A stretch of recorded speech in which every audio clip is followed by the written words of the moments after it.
So I thought it'd be helpful to do a video on how to install the drawer dividers on these old all steel tanker desks. And I haven't read a manual or done any research, but I kind of just figured this out with messing with them. So instinct is you want to push in the ears so you can slide it in place, and then you push down these little levers that extend the ears. But the problem is this is a sharp surface and it's not very nice. Also, it's a little tricky to get everything to line up and fit in place this way in this orientation because the spacing is a little bit different.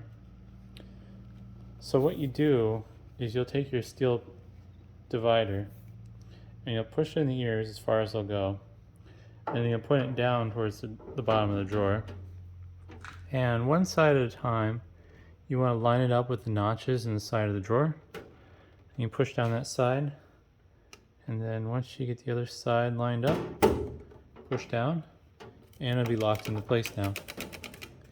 If for some reason it doesn't want to lock into place, like the ears are not engaging properly, there is a possibility that this piece is bent, because even this one's bent just a little, and that'll interfere with proper engagement of the locking ears on the side of these dividers.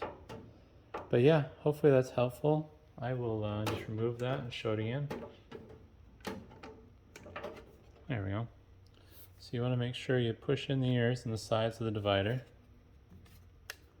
and then these little levers that push them out go down towards the bottom of the drawer. And once you line it up, I like to do one side at a time, and there you go. And that should be in its right place now. So hopefully that was helpful. Thanks for watching.